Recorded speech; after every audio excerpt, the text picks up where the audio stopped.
Welcome. So we're presenting on seasonal affective disorder. My name is Elizabeth Brummett. I am the manager for the Ogden, Farmington, and Logan offices and half the virtual offices here at Blomquist Hale. So I will start off with talking about our benefits. So Blomquist Hale is an AAP. We're here to help with any life challenge. No mental health diagnosis required. Does not have to be a mental health related issue. It really can be anything. If we can't help you with it, we're going to help you figure out where to go. It is totally free to you. It is free to your family. So that includes those who live with you. That could be your spouse, your children, your college-age children. It's 100% confidential. Your workplace does not get to know anything. All they get to know is how many people I see a day. So they get to know that I saw 2 people a day. They don't get to know that I saw this particular person. They don't get to know what we talk about. They only get to know that I saw X number of people per session. We do have phone or video counseling available, so you do not have to come into one of our locations. Sometimes it is easier if you just want to do a quick session over your lunch break to do it via video or phone. We have offices in Logan, Farmington, Ogden, Orem, downtown Salt Lake, and Murray. We do have a 24/7 crisis line, so you can always reach a licensed therapist, even on weekends and holidays. And we do have sessions available most days between 9 and 9. We don't currently have anyone on Sundays that I know of, but most days, Monday through Saturday, we have people available and appointments available. And if anyone has any questions on the benefit, please let me know. All right. So I just want to start off with a little bit of where I'm coming from on what seasonal affective disorder is. So I worked in Alaska for 3 years between 2015 and 2012 and 2015. And I lived in South Carolina and Utah before then. Now, seasonal affective disorder is very common in Alaska. Part of it's that darkness that we have year round. So in the wintertime, we have this weird thing where it will be dark almost all day, depending on what part of Alaska you're in. In the far north, it will sometimes be dark for all but a couple hours of the day. Where I lived in the southern part, it would be dark from about 9 in the morning would be about when the sun would come up. And the sun would be down by the time I left, about 3, 4 in the afternoon. So we'd have just a few hours of sunlight in the winter.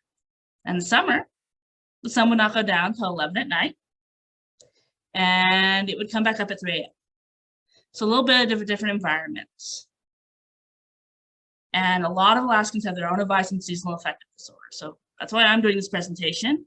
And I am the gal in that picture on the end in the purple. That is actually the polar bear dip that we do in Wrangell, Alaska on New Year's Day. And those are not smiles, those are grimaces. It was extremely cold to jump in the ocean on New Year's Day in Alaska. So let's start off with what is seasonal affective disorder. So it's in the DSM-5 under major depressive disorder with seasonal onset. But more commonly, it's called seasonal affective disorder. Some people also call it the winter blues, winter depression, post-holiday blues. Some people just say, I hate it when it gets so dark and the sun's not up. I hate that. Some people call it SAD, as in SAD, seasonal affective disorder. Some people just call it the off season.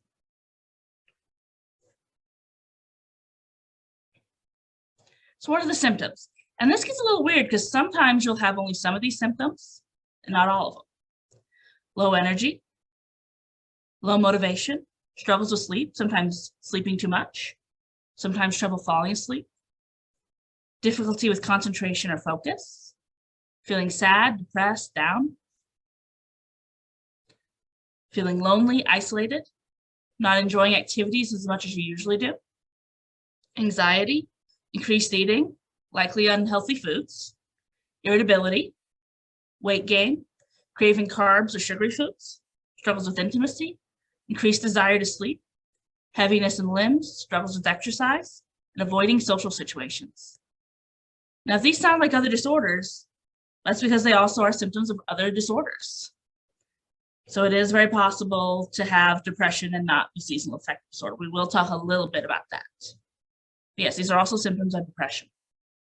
Like I said in the previous slide, the official diagnosis is major depressive disorder with a seasonal onset, meaning it comes on with the change of seasons. And if anyone has questions, just go ahead and put them in the chat box.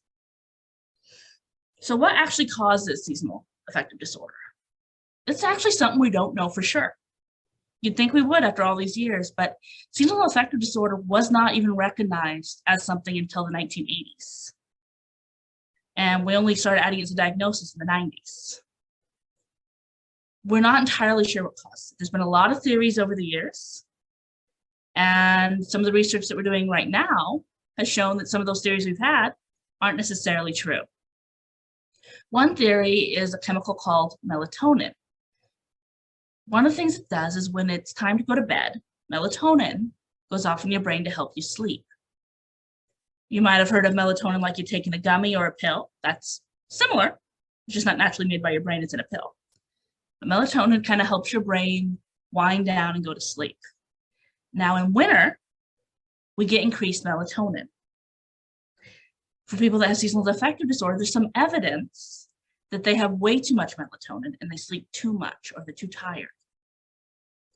One theory is vitamin D. We get vitamin D from the sunshine and from our diet, so things like milk. There's also research showing that vitamin D has nothing to do with seasonal affective disorder. Now, one of the things you'll run into with Alaskans is almost everyone in Alaska takes supplemental vitamin D. It's extremely common up there. Does it help or not? Hard to say. Most Alaskans will tell you it does. Stress at the holidays and post-holidays. So a lot of people with seasonal affective disorder are sad through the entire, so have those symptoms through the entirety of winter. But sometimes we notice that there isn't as much symptoms during the holidays, whichever ones you celebrate. So November, we have Thanksgiving. December, we have Christmas. We have Christmas Eve. We have Eid. We have Hanukkah, all kinds of holidays, and New Year's. It does tend to be a dip in mood for a lot of people right after the holiday events are over. Sometimes it's, oh, now I got the bills for everything I did over the holidays. Sometimes it's the holidays were really stressful and now I'm recovering, now that I can actually sit still and not be doing all these things.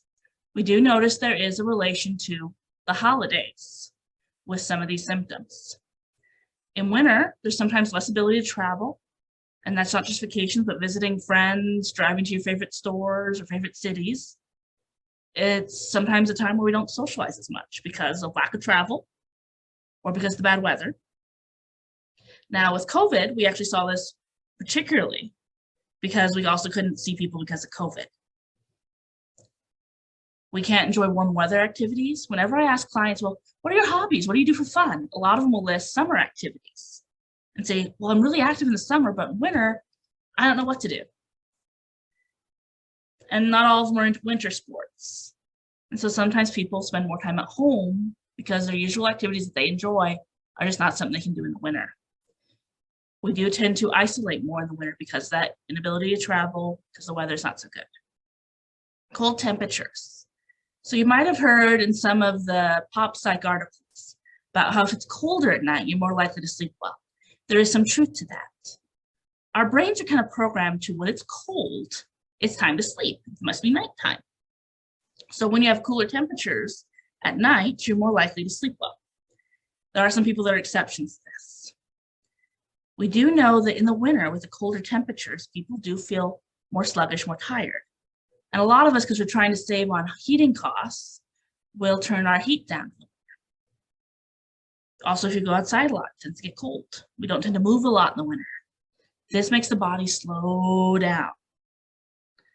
Serotonin. This is a chemical in your brain that impacts mood and appetite. There is evidence that those that have seasonal affective disorder have issues with their serotonin, where it's either over or underactive. And that can change how much you eat. It can change your mood, so it can make you more likely to be depressed. Or in the case of reverse seasonal affective disorder, which we will go over towards the end, it will make you more energetic, more manic. There is a genetic component. There are some families where it runs in the family. And oddly enough, there is some research that eye color is related to seasonal affective disorder. So people with lighter eyes or darker eyes have different sensitivities to the sun. So there's some evidence that maybe that impacts your likelihood of seasonal affective disorder. Again, all this research is very mixed. There is some evidence of biology, hibernation behavior. So most of us aren't surprised when someone tells you, well, the bears are sleeping for winter. The animals are hibernating. There's some evidence that maybe us humans still hibernate to some degree, and that that's what seasonal affective disorder is. So those are some of the possible causes. Again, it's still being researched and we're not sure. These are some of the possible causes. What actually helps with seasonal affective disorder? There's a lot of stuff out there. Again, take this all with a grain of salt because the research is mixed. You guys might have heard of something called light therapy. So some people use sun lamps for a half hour to an hour a day to increase that vitamin D, that sunshine, that light. Now, sun lamps come in all kinds of types. You can buy a couple $100 fancy models. I know Five Below, which is that discount $5 and under store, has some that are like $5, $10. There is some evidence that this helps, that this does help your mood if it's done for a half hour to an hour a day. There's also some research that it's just placebo effect. You think it helps, so you feel better. By some people that swear by it. I have others that say it doesn't do anything. So it really does depend on you. Increased sunlight and artificial light. So depending on where you live and how your season goes, sometimes going outside and getting some sunlight will help with seasonal affective disorder symptoms. And some people have seen results with artificial light. And this is different than light therapy. Light therapy is a sun lamp. Artificial light would be more of our office lights. So there's evidence that if we have lights on, we're more likely to be alert to not have these symptoms. One of the things I always did in Alaska was I had my lights on a timer. So that they would turn on about 10 minutes before my alarm went off to try to help me wake up. Now I'd have them turn on in the other room, not my bedroom, but this was something that helped me get up in the morning. It really does depend on the person. Now, I did have someone ask me as I was putting this together, well, what about a tanning salon? Isn't that light therapy? No, that's something a little different. The lights have some similarities to a sun lamp, but that is something entirely different. It doesn't necessarily help with symptoms. I do know some people that say it does. There isn't a lot of research supporting it. And of course, with a tanning salon, you gotta be considerate of how often you're going and your own skin, because it can lead to skin cancer. So take that with a grain of salt. Some people use antidepressant medication just in the winter season. Most use something to help with that serotonin that we talked about earlier. There's some evidence it helps. There's some people that don't like taking meds. I'm never gonna be one to say you have to take meds. It's something to consider as an option. I have people that do take it just for the winter season. They usually start just as we're getting into, for Utah, October, November, and usually wean off about this time of year, about March.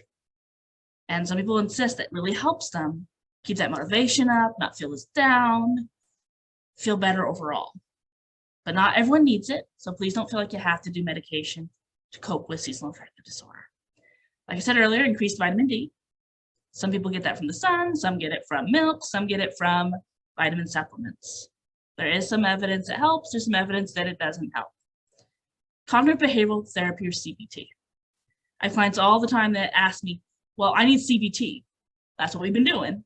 Talk therapy is basically what CBT is. It's really talking about what are you feeling and examining what those feelings are out loud with the therapist. At its core, that's what CBT is. But basic talk therapy sometimes help with depression symptoms, especially if they're related to stress or if we're really needing to help with isolation, that disconnect from others. Increase social and physical activity. Oh, I skipped vitamin C, I'll go back to that. So increase social and physical activity. So if you're spending more time with friends, if you have more going on in your schedule, like I said, there's evidence that the holidays, afterwards there's a dip because we're doing less, our schedules aren't full. So sometimes having time with friends. And I usually tell adults especially, if you don't schedule it, it probably won't happen. Most adults are really busy. So if you don't actually say, well, I'm gonna meet up with my friends every Thursday for lunch, it probably isn't gonna happen. But knowing that's on your calendar, you're more likely to go, especially if you made a commitment to be there. And we do know that helps with depression symptoms. Physical activity. Now, this doesn't have to be hard, heavy exercise. This could be going on a walk. This could be weightlifting. But we do know that increased physical activity helps the body warm up. It can help with serotonin. It can help with dopamine, help with the endorphins in your brain that help you feel good. And so, yes, it can absolutely help with seasonal affective disorder. Now, omega-3 and vitamin C, carbohydrates are all dietary choices. There is some evidence that those things do help with your energy. And I remember the first time I read about vitamin C, I was really confused because I was like, why would I need more of that? I don't have, scurvy or anything, but there is some evidence that vitamin C can help with symptoms. I also have had people say that tasting summery kind of fruit, like citrus fruit, does help them feel better. Omega-3s, these are things that are like in fish. So salmon, for example, there's some evidence that that helps with serotonin. Carbohydrates are those things that go in our body and help give us energy. You can't have too many of them. This is true. But it can help in the winter with having the energy to do what you want to do. Now, I don't necessarily recommend increasing your sugar intake. And please, with dietary things, keep in mind your own health and what your doctor's advice is. Learning about your circadian rhythms and or changing your sleep schedule. Circadian rhythms is really just a fancy term for your patterns and needs for sleep. Some people need, a solid 8 to 10 hours. Some need 5, 6. It varies a little bit. Some people really need to go to bed late. Some need to go to bed early. Some need to get up late. Some need to sleep in. It varies, and it can change over time because work schedules change, having kids change. And if you guys with little kids know that can mean your sleep schedule gets completely thrown out the window. But if you learn what you need sleep-wise, sometimes adjusting for that will help with seasonal affective disorder because we do know that it can relate to sleep. So things like, okay, it's winter.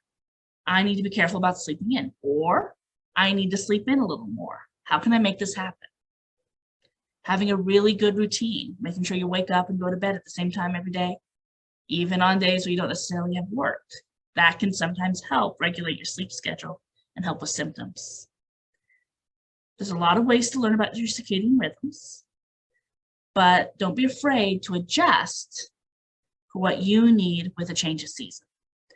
One of the things we know is related to seasonal affective disorder that's been in the news lately is daylight savings. There is evidence that this increases symptoms. So getting rid of daylight savings will probably help. But one of the things I tell my clients who have depression around this time of year and around the other time of year where we fall back is to watch for that, to kind of anticipate that a week in advance and get your body ready for it. Otherwise, it's quite a shock to the system. For those that can afford it, sometimes vacationing to warmer or sunny climates during the winter. There's certainly people that, go all winter, and lucky them. But sometimes just taking even a few days or a week to go to a sunnier climate can help with seasonal affective disorder. Reducing your stressors, increasing your self-care during the winter season. Winter can be a stressful time. We do have the holiday stuff going on. Sometimes there's changes at work, new year, all kinds of things. So knowing if you have seasonal affective disorder, you might have less capacity to deal with stress. So trying to manage those stressors just a little better, knowing that's coming up. And managing temperature better. Like I talked about earlier, when it's cold, you're more likely to slow down, want to sleep, not do much. It's your body's way of conserving. So making sure that you have a good temperature in your house, or that you're wearing a sweater, that you're wearing socks, things to help keep your body warm. And also trying to move about. One of the things I run into with teenagers a lot is they tend to sit a lot on their phones or their computers or in front of the TV. What will happen is because they're sitting still is their body will get colder. And so they do tend to get moodier. But I see adults do this too, especially when they get home from work. So one of the things to do is to make sure your body's moving around so that you have a good temperature. What is actually self-care? It's not just resting or doing something fun. We talk about it a lot in culture these days. This is my self-care time. I'm getting a mani-pedi because it's self-care time. But self-care is more than that. It's about taking care of yourself, basic and secondary needs, as well as your wants and personal needs. Oddly enough, one of the ones people struggle with is those basic needs: safety, health, shelter, food, sleep, blood sugar, body temperature, free from injury. If those things aren't doing well, your body doesn't feel good. But it's so easy when you have so much to do to go, well, you know what? I'll catch up on sleep when I catch up on this project. I can't eat healthy right now. We just got too much going on, so I'm gonna eat more junk. I can't take care of my safety problems right now or feeling unsafe.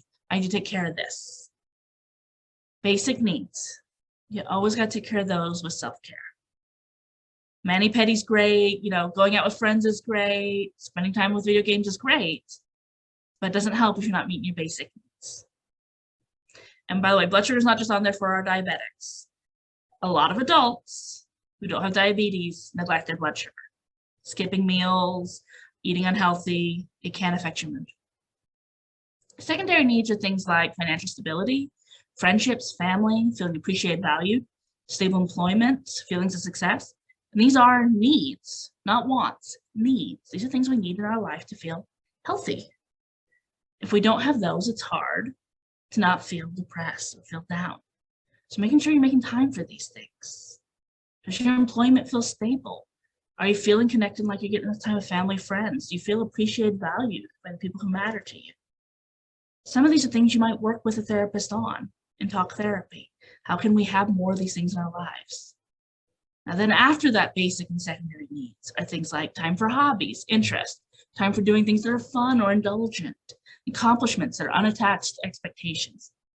And what I mean by that is doing things that you don't have to do. If you're getting out of bed just because you got to go to work, you got to take care of the kids, you got to go to school, you're doing that because you need to. You may want to some days, but something you're committed to doing. Whereas doing something just because you want to, that has a different weight, a different meaning to it. So if I'm getting up, not just for work, but because I'm looking forward to talking with my coworker, I'm looking forward to what I'm having for lunch, I'm looking forward to after work playing pickleball, whatever it might be, these things matter. And the fact that they're unattached to an expectation, give them more weight. So they are important. You guys might have heard of, I don't have enough spoons for that. My bucket's not full. There's a lot of terms for this. You probably have heard even some that I haven't heard of. But basically the concept is you only have so much energy, so much willingness to give a crap in a day. You need to spend it smart. So think of it like a budget.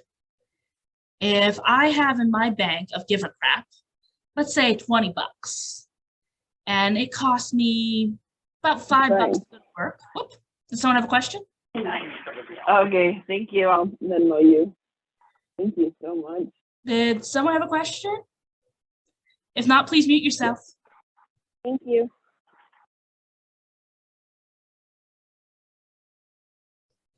All right. So if I have $5 I gotta spend on work, and let's say $5 to deal with an issue at home, because it just wasn't a hard day and I had plenty of bucks, no problem. But if I'm not doing so well, let's say it was really hard to go to work. Maybe it took $10. Well, that's half my 20. And maybe because I'm not doing so well, it took me $3 to have to talk to my partner on the phone, even though it wasn't a major thing. You're starting to run out. When you don't have as much to work with, and maybe that day I don't start with 20, maybe I only start with 15, in which case I already spent 10 at work. I don't have a lot to give. This leads to irritability, struggles to get things done. It takes more energy to do things. Our motivation goes down. So part of the trick is managing. What am I spending my give a crap, my energy, my spoons, my buckets on? And what am I doing to refill that bucket? What am I doing to refill what I'm spending?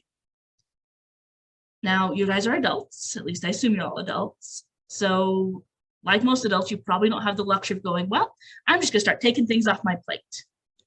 Most adults don't. But really looking at where can I cut back? It might be, I'm not gonna take this phone call from this friend, this relative, this person, because I'm just gonna get frustrated. I don't have the energy to spend on this. Now, again, use your own judgment. You're an adult. If you really have to take the call, decide you have to take the call. But if it's something you don't have to, maybe don't spend that. Maybe it's not volunteering to help with that extra project at work. Maybe it's deciding this week I'm not cooking, I am ordering takeout, depending on your budget. Really looking at what can I take off my plate. There was one case I worked where quite literally what we did was we sat down with this family's budget and found a way to take cooking off the list of things to do a couple days a week by using a meal service. It might seem small, but taking that off this person's plate was a huge relief for them, and it was something they felt comfortable taking off as long as it was budgeted for. But it depends on your life. What can you cut back on so that you're not spending as much, feeling as drained? When you feel drained, any demand on your time or energy is going to feel more intense, more frustrating. Now, you also got to make sure you're putting something back in. Now, putting back in are things that make you feel valuable, that make you feel like they fit with your goals, like that was worthwhile, that was rejuvenating. And what that is does vary from person to person. Sometimes there's something at work that even though it took some energy, you feel so good about it, it was also refilling. Sometimes it's spending time with loved ones. Sometimes it's spending time away from loved ones. Sometimes it's a hobby or an interest. Sometimes it's a creative activity. Sometimes it's something with a service or a cause that you're passionate about. But you want things to refill that bucket, that spoon, those energies, so that you can do what you need to do. You can't put stuff out if you're not putting something in. Again, if we're talking budget, I can't spend money if I'm not making money. It's not selfish. This is just how our bodies work. I can't pull something from nothing. Now, with that in mind, again, be considerate of what you can and can't do. I had a case a bunch of years ago where a boss was telling me, "Where's the spoons thing?" And I asked him, "Spoons?" He said, "One of my staff called and said she didn't have the spoons to come in today, and so she wouldn't come in, and I don't know what that means." And we talked about that. But yeah, if you can't afford to miss work, you got to decide that. It's your life. If you can afford to miss it, okay. So really watching how you spend. So these are just some lists of things that we can do for self-care. Creative activities. Creating something can feel really good for the body. It gives you some dopamine, serotonin, because it's something that helps us feel accomplished. It's also very soothing at times. Activities with result like puzzles, and that could be crossword, jigsaw, sports, board games, reading. Things where you can see the result of your work. They help us feel accomplished. Social activities, spending time with people. Acts of service, or doing things for somebody. Learning or education on something you want to learn, not need to learn. So learning a language because you want to. Watching a documentary because you want to. Learning how to macrame because you want to. Distractions, so video games, television, YouTube, all those kind of things. Phone games, social media, those can be great. The one thing I will say about distractions as a self-care, be careful not to rely on them. Because one of the things that'll happen is I might go down a YouTube wormhole and watch a bunch of videos or watch a bunch of episodes of my favorite TV show. But what might happen is then I'll feel guilty of all the things I could have been doing with those hours. And so whatever benefit I got from relaxing got canceled out. We sometimes call them junk self-care because it's kind of like junk food. They're okay self-care items. I think video games are great. I think television's great. YouTube can be a lot of fun. But you want to make sure that you keep in mind what's going to work for me long term. One of the things I would tell people to do is if you're watching television and it feels like you're wasting your time, do something while you watch television, or every commercial, do something. Take a break in between episodes to do something that makes you feel accomplished. But we don't want to undermine ourselves by doing something that's going to make us feel guilty.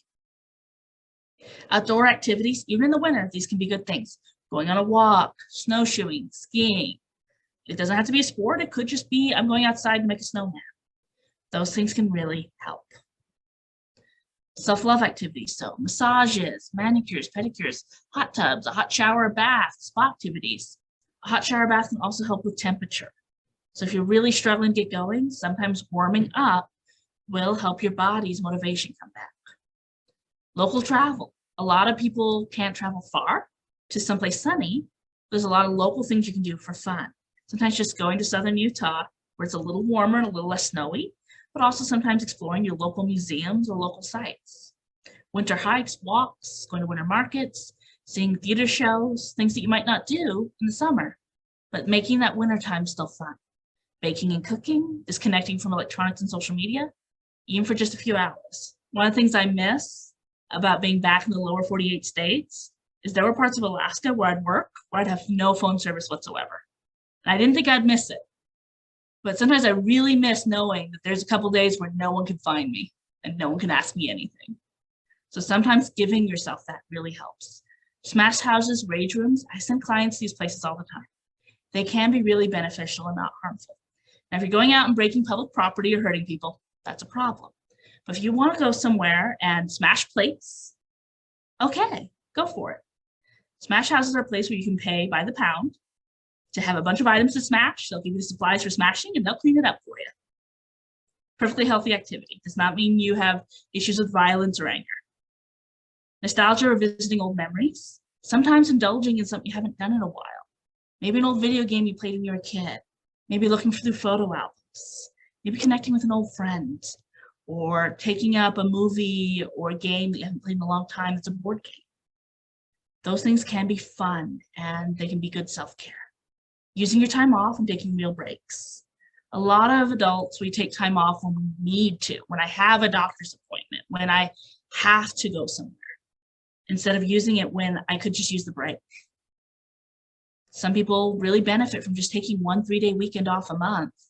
Even if you just use that day to take care of some things you couldn't otherwise, it can still help your brain feel less stressed, less pressure. When is it not seasonal affective disorder? This can get tricky because the symptoms of seasonal affective disorder meet a lot of symptoms of other disorders. So when it's hyperthyroidism, when it's hypoglycemia, now those are things a doctor can check, but the symptoms are very similar. When it's grief, or there's a new diagnosis that just came out in the latest DSM, which comes out this month, called prolonged grief. So that's grief that goes long after the person has passed. Those things can happen in winter too. Major depressive disorder. Sometimes it's not seasonal. Sometimes it's going on even when it's not winter. Bipolar disorder. Sometimes holiday seasonal stress is seasonal affective disorder. Sometimes it's, I just spent a bunch of time with my relatives and it was really upsetting. So it does depend. Past or current trauma. Some people don't have good memories of winter. And so sometimes when it's winter, they're reminded of that trauma. Mono. Oddly enough, a lot of the symptoms of mono meet with seasonal affective disorder. Same with flu and COVID-19. COVID-19, unfortunately, we're finding can cause some depressive episodes. So it is possible that someone has depression related to COVID-19. So these are just all possible other explanations, and these can be eliminated with a doctor and or therapist. Basically, if symptoms resolve themselves when the season changes, or it's not related to the season alone, it could be one of these other things. So reverse seasonal affective disorder is kind of new. We've only been really talking about it for the last decade or so. And even then we weren't talking about it a lot. So basically it's the reverse. In the summer, people have symptoms. It affects 1/10 of those with seasonal affective disorder. It's pretty rare. But instead of it being the cold, the dark of winter, it's the heat and the sunshine of summer. It's more common in areas near the equator. And it can be increased energy, manic symptoms. It can be low energy, like it's too hot, I don't want to do anything. It can be a change in appetite, usually less appetite. Irritability, low mood. Sometimes that high manic mood, I want to do all kinds of things, I don't want to sit still. Sometimes depression, sometimes just seeming overstimulated. Now, I mentioned in Alaska, we do have the sun a lot in the summer. So in the southern part where I was, we would go down at 11, come up at 3 a.m. So we would see some of this as well. We would see people be up all day, all night, and sleep for just a few hours in the summer. So this does happen. We're still figuring out if it's the same as seasonal affective disorder as we know it. It does appear to be related to melatonin and serotonin. We're not sure, but it is something we're looking at. And if it's something you think you have, you might want to look into it too. Now, what helps with reverse seasonal affective disorder? Staying hydrated, spending less time in the sun and outdoors, regulating your temperature, so trying to stay near fans and AC, sometimes medication. Now, it does depend. Some people need anxiety medication to kind of calm their body down. Some need antidepressants to kind of get that serotonin to a better spot. Some benefit from counseling. Some need to set good boundaries in self-care. Quite a few people with reverse seasonal affective disorder overwork themselves in the summer and end up really worn out, burned out. So downtime and time to yourself are also important. So I am really trying to respect everyone's time and still leave time for questions. So I hope I didn't rush through that too badly. But I am happy to take any questions that anyone has.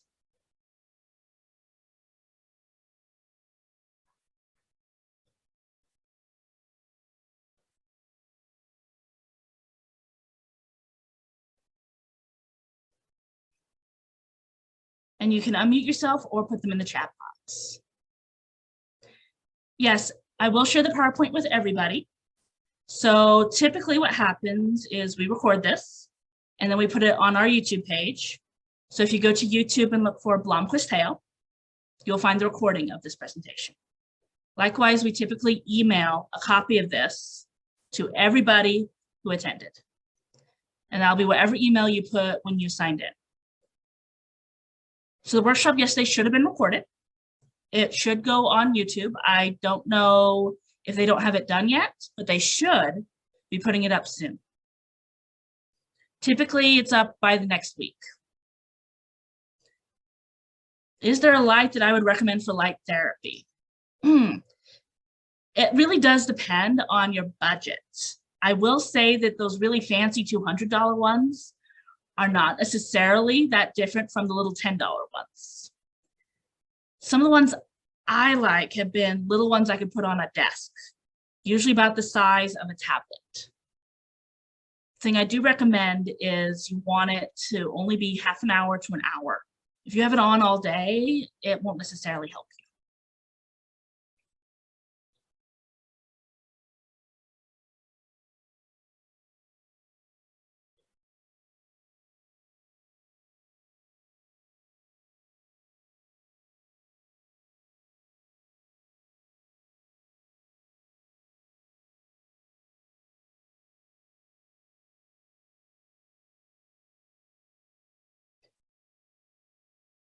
I can see about doing certificates. I can look into that. I don't know what our policy is, but I can certainly look into that if someone needs ones for a CEU.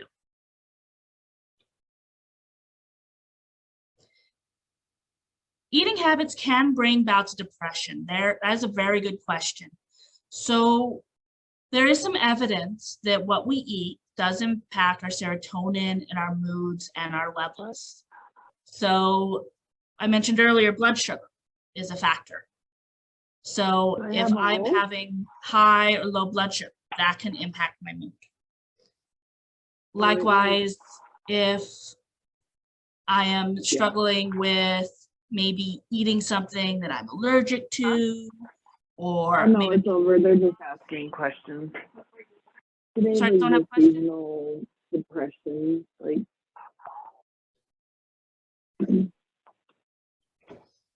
I signed up to almost all the mental courses of them, and I did the one yesterday about sleep. I did not know that melatonin has like more ingredients than we ever need, so it's almost not as helpful. So if someone has a question, I can't quite hear you. It's just a little hard to hear you. So if you could say it a little louder, I'm happy to answer it.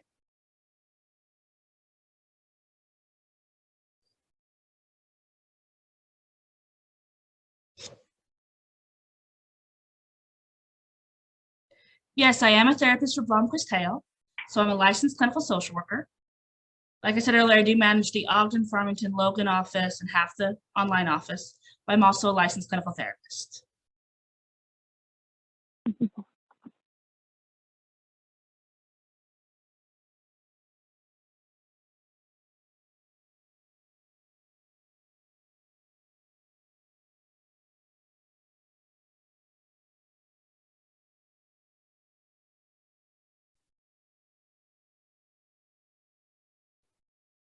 Anyone else? Any questions at all? And it can also be about our services if anyone has any questions for that.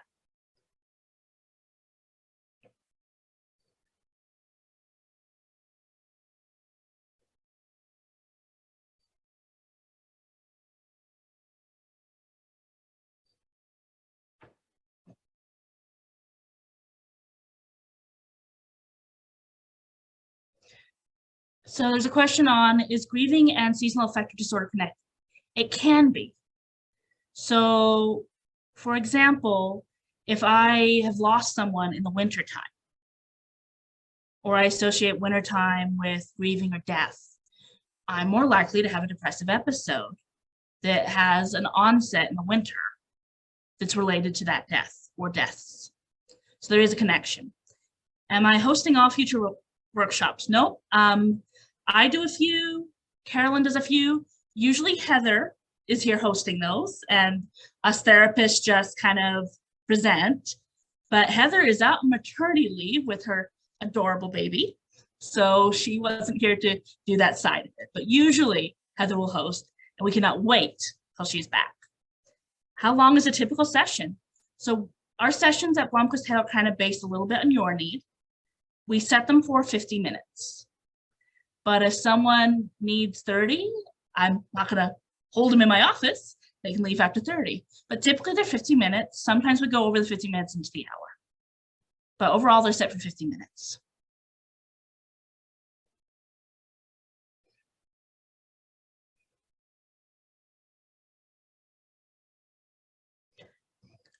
So typically we can see college-age children of one of our companies. It does depend a bit on the home situation, but we can. There's a limit on how much we can do for outside the home. So if they've established kind of their own family, their own stuff outside, sometimes we can't. It depends a little bit on your company's individual contract. So it is going to depend a bit on each case. So that's maybe something you want to give us a call so we can help you sort out. But yes, typically we cover your children, even your college-age children who live outside of home.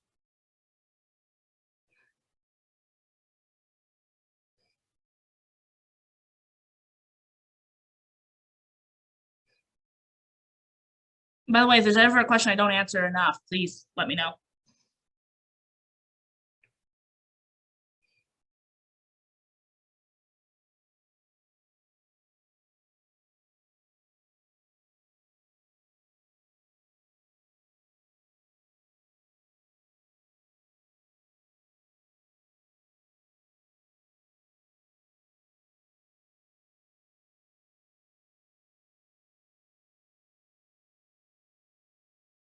So to set up a session, all you gotta do is call any of our numbers. The main number for the Murray office is 801-262-9619. Now, all of you at the companies you work for should somewhere have a poster or cards available, often in the HR office, that have all of our numbers listed. To set up an appointment, you just give us a call. One of our client advocates will answer the phone and help you get scheduled for an appointment. They'll ask you questions like, who's coming in? Do you need an in-person appointment? Do you need a video appointment? Do you need it at the Murray office? Do you need it at the Ogden office? You're looking for a female, a male, and they'll work with you to try to find the right appointment, the right therapist, the right time. That's all you gotta do is give us a call.